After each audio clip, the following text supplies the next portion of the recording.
TV থেকে প্রথমেই headline. কাজে ফিরছেন, সঙ্গে ডেডলাইনও বেঁধে দিলেন জুনিয়র চিকিৎসকরা। ঘর গোছাতে ব্যস্ত মানুষ, থানায় থানায় ভিজিট করছেন। অতীতে যেমনটা করেছিলেন মেদিনীপুরে। সেলিব্রিটিদের নামের কুৎসিত বিকৃতি, তৃণমূল নেত্রী পোস্ট ঘিরে বিতর্ক। উচিত ছিল এফআইআর করে জেলে ভরা। শ্রীলেখা পরমব্রতদের উদ্দেশ্যে কি বললেন দেবাংশু?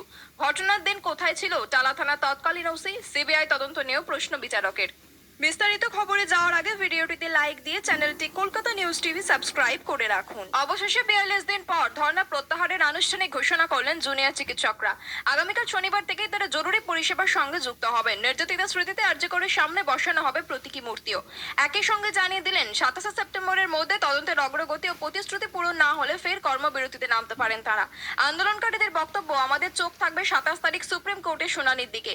তার মধ্যে আমাদের দাবি পূরণ না হলে আমরা কিন্তু আবারও ধর্ণা অবস্থানে ফিরতে পারি। তখন কিন্তু আরো তীব্রতার সাথে আমরা রাজপথে ফিরবো। এদিন স্বাস্থ্য ভবন থেকে সিজিও কমপ্লেক্স পর্যন্ত প্রায় 4 কিলোমিটার পথ হেঁটে দ্রুত বিচারের দাবিতে সিবিআই এর কার্যালয়ের সামনে স্লোগান তোলেন আন্দোলনকারীরা। তারা জানিয়ে দেন আর 5টা ঘটনার সঙ্গে এই ঘটনা ঘুলিয়ে দেওয়ার চেষ্টা যেন না হয়। দ্রুত অপরাধীদের চিহ্নিত করে কঠোর শাস্তির ব্যবস্থা করতে হবে। পরে সেখান থেকে আর্জি করে ফিরে সাংবাদিক বৈঠক থেকে জুনিয়র চিকিৎসকরা জানান, মানুষের কথা ভেবে আগামীকাল শনিবার থেকে তারা এমার্জেন্সি পরিষেবার সঙ্গে যুক্ত হবেন। তবে নজর রাখবেন সিবিআই তদন্তের গতি প্রকৃতির দিকে। একই সঙ্গে রাজ্যে দেওয়া প্রতিশ্রুতি পূরণের দিকেও তারা লক্ষ্য রাখছেন বলে জানান।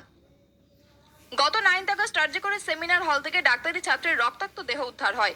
কর্মস্থলে খুন ধর্ষণের প্রতিবাদে সেদিন থেকেই ধর্ণা অবস্থানে বসেছিলেন জুনিয়র চিকিৎসকরা। এমনকি সুপ্রিম কোর্টের নির্দেশের পরও পরিস্থিতির বদল ঘটেনি। ধর্ণাস্থলে গিয়েছিলেন মুখ্যমন্ত্রী মমতা বন্দ্যোপাধ্যায়। গত সোমবার কালীঘাটে মুখ্যমন্ত্রীর বাড়িতে বৈঠক হয়েছিল। সেখানে ডাক্তারদের দাবি মেনে একাধিক সিদ্ধান্ত নিয়েছিলেন তিনি।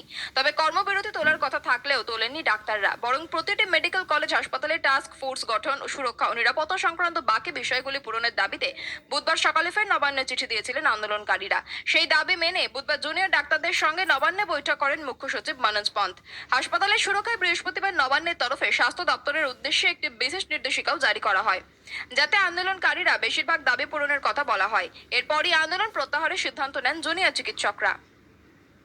পাখির ডাকে নয়, তখন জঙ্গলমহলের ঘুম ভাঙত বোমা গুলির আওয়াজে।